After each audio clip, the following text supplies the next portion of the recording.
اب پاکستان میں جو قانون پاس ہونے جا رہا ہے وہ کیا ہے؟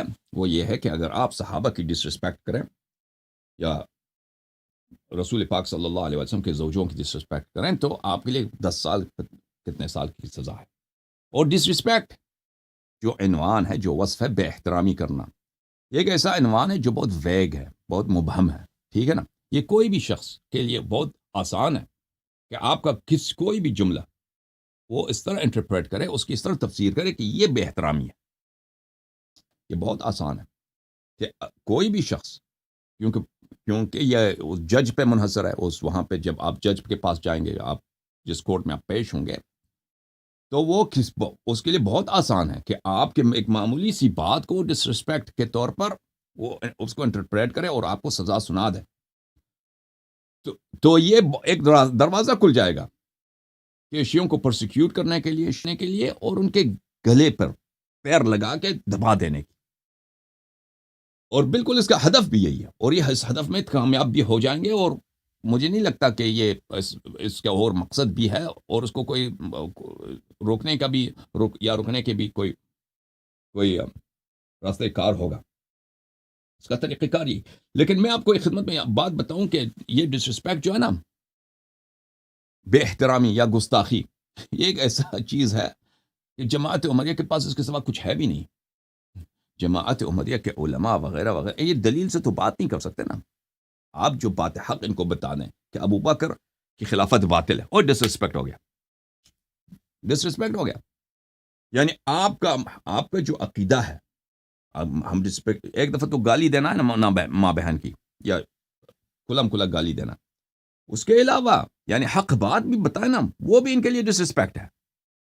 آپ کہہ دیں کہ یہ شخص ظالم ہے، یہ شخص عادل نہیں ہے، یہ شخص کی بات پہ ہمیں اعتبار نہیں، یہ سب ڈس رسپیکٹ کے خانے میں آ جاتے ہیں، ڈس رسپیکٹ کے دائرے میں آ جاتے ہیں. اور آپ کو مجھے تو بخوبی اندازہ ہے، میرا تو تجربہ ہے کہ جماعت مخالفین کے پاس کچھ بھی دلیل نہیں ہے شیعوں کے پاس خلاف، سوائے دو باتوں کے. ایک کہ جھوٹ بولیں،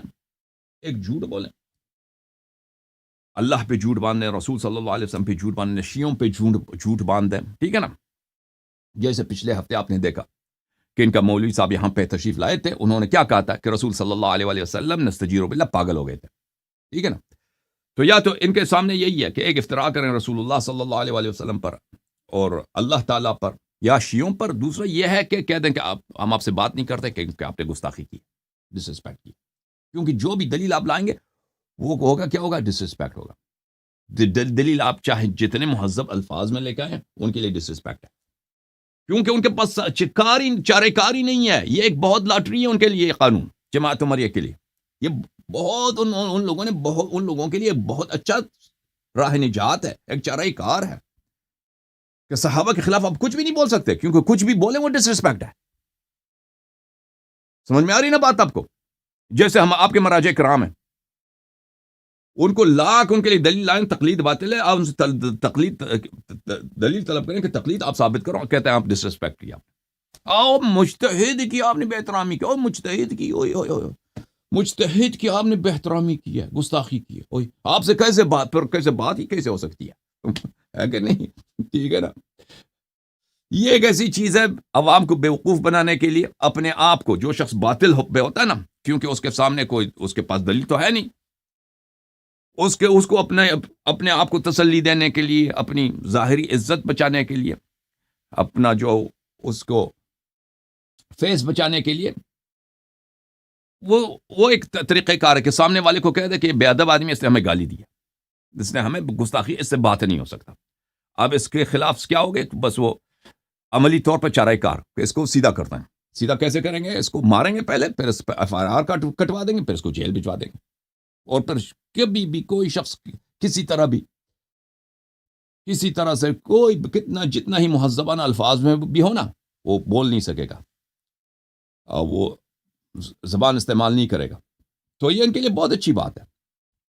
تو میرے محترم ناظرین، میں ابھی آپ کی خدمت میں کچھ باتیں آپ کی خدمت میں پیش کرنا چاہتا ہوں کہ یہ کتنا ایک بکواس چیز ہے کہ صحابہ کی ڈس رسپیکٹ جو ہے، کیا ہوتا ہے صحابہ کی ڈس رسپیکٹ کرنے سے؟ یہ ایک غلط بات ہے، یا یہ کفر ہے، یا مثلا فسق ہے. اور اس کا راستہ بھی کس نے کھول دیا میرے عزیزو؟ آپ ہی کے علماء نے کھول دیا نا. آپ جو ہیں وہ اور مولوی چترالی وغیرہ جنہوں نے یہ بل سینٹ میں لے گئے ہیں یا قومی اسمبلی میں لے گئے ہیں اور وہاں سے انہوں نے ووٹ دلوایا اس بل پر، اس سے زیادہ آپ لوگ ان سے گلہ نہ کریں. ان سے آپ کو توقع یہ نہیں ہونی چاہیے جب آپ کے اپنے مراجع پچھلے 30-40 سال سے یہ فتوے دے رہے ہیں کہ جماعت عمریہ اہل سنت بھائیوں کے مقدسات کی توہین کرنا حرام ہے. اوئے حرام ہے؟ ہاں، یہ آپ نے نہیں سنا؟ آپ نے نہیں سنا؟ اپنے مراجع سے نہیں سنا آپ لوگوں نے؟ اوئے آپ لوگوں نے اپنے خطباء سے نہیں سنا ممبروں پر، کراچی کے ممبروں پر، بڑے بڑے ممبروں پر نہیں سنا آپ لوگوں نے؟ لاہور کے ممبروں سے نہیں سنا؟ میڈیا کو ان لوگوں نے بند نہیں دیا ہر جگہ پر، یوٹیوب پر، فیس بک پر، ہر جگہ پر ان کے اپنے ویب سائٹ جمع اہل سنت کے مقدسات کی توہین کرنا حرام. اور یہ کیا کرتے تھے؟ یہ کہہ کر یہ کسی طرح سے استدلال نہیں لاتے تھے مخالفین کے مقابلے میں، نہیں لاتے تھے. ہمارے علماء، پرانے علماء، زمانے کے علماء لاتے تھے 30 چیز، لیکن پچھلے 30 سال سے بالکل ان لوگوں نے یہ راستہ بند کیا ہوا، یہ شٹ کر دیا بالکل. ہندوستان میں بھی ہے، پاکستان میں بھی ہے، مغرب میں بھی. اب چلیں پاکستان میں تقیہ ہوتا ہے، جو مغرب میں جو مجالس ہوتی ہیں وہاں پہ بھی یہی طریقہ کار. ہمارے علماء کو اب پتہ ہی نہیں ہے، ان کو پتہ ہی نہیں ہے کہ کس طرح استدلال کرو بھائی. ان کے اپنے کتب سے ان کو دکھاؤ کہ ان کے کرتوت کیا ہیں، علمی طور پر نہیں کہ گالی دے دیں. جب تمہارے مراجع، تمہارے رہبر معظم یہ فتویٰ دیتے تھک نہیں جاتے کہ ان کے مقدسات کی توہین کرنا حرام ہے، تو اسی فتوے کو تو یہ لوگ قانون بنا رہے ہیں. تو آپ کو کیوں تکلیف ہے؟ آپ کو تکلیف کیوں ہے؟ اور ایک حرام فعل کے لیے لوگوں نے قانون بنایا نا کہ یہ حرام ہے، ٹھیک ہے نا. اور بھائی سیستانی اس کے اسباب کیا ہیں؟ اس کا سبب سب سے پہلے خامنئی، سیستانی، یہ لوگ ہیں جنہوں نے یہ فتوے دیے تھے. انہوں نے یہ فتویٰ تو نہیں دیا تھا نا کہ ان کا کھلا بے احترامی کرنا یا گالی دینا یہ حرام ہے. انہوں نے یہ تو نہیں کہا تھا کہ علن کہنا، تاکہ کہتے کہ بھائی اور وہ صحیح بات صحیح ہے، روایات میں بھی انہوں نے یہ تو نہیں کہا تھا نا. انہوں نے کہا تھا، مطلق کہا تھا کہ کسی طرح سے بھی ان کی بے احترامی کرنا حرام ہے. یہی کہا تھا، نہیں کہا تھا؟ حالانکہ اس طرح نہیں ہے. اہل بیت طاہرین علیہم الصلوۃ والسلام کے احادیث میں یہ ہے کہ علن ظاہر میں ان کی بے احترامی نہ کرو، وہ بھی اگر کوئی خطرہ ہو. لیکن پرائیویٹ میں یہ جائز ہے، بلکہ یہ اصلی ایمان ہے، اصلی دین یہی ہے. لیکن ان لوگوں نے کیا فتویٰ دیا تھا؟ اور اس کے سبب بھی میں آپ کو بتاؤں. سبب اگر یہ کیوں خامنئی نے فتویٰ دیا تھا، کیوں خامنئی نے یہ اور سیستانی وغیرہ ان لوگوں پر دوسروں نے بھی اس کی سپورٹ کی، یہ فتویٰ کیوں دیا تھا؟ میں سبب بتاؤں آپ کو، پھر میں موضوع سے دور چلا جاؤں گا. لیکن اتنا بتا دیتا ہوں کہ ان لوگوں نے غلط فتویٰ دیا تھا، اس فتوے کو ہر جگہ مشہور کیا تھا. اور میں نے سنا پاکستان میں اگر کوئی ذاکر ابو بکر عمر پہ کوئی بات کہتے بھی تھے تو سب سے پہلے شیعہ آ کر اس پہ FIR کاٹتے تھے. یہی ہے نا، میں نے یہی سنا ہے، کیونکہ میں پاکستان میں نہیں رہتا، لیکن میں نے ایسے سنا کہ شیعہ مولوی جو ہیں، یہی ولایت فقیہ لائن کے قوم والے، یہ آ کے FIR کاٹتے تھے اپنے شیعہ بھائی پر، اپنے شیعہ خطیب پر، کہ فلان جگہ پہ مجلس ہوئی ہے، اس نے ابو بکر کو کچھ کہا نمبر بڑھانے کے لیے. ہوتا تھا، یہ نہیں ہوا. میں نے تو یہی سنا ہے بھائی. تو اگر تمہاری یہی بھائی، میں علماء کا اب دیکھتا ہوں پریس کانفرنس کرتے ہیں، اور شرم کرو، کچھ پریس کانفرنس خامنئی کے خلاف کرو، بے غیرتو، سیستانی کے خلاف کرو.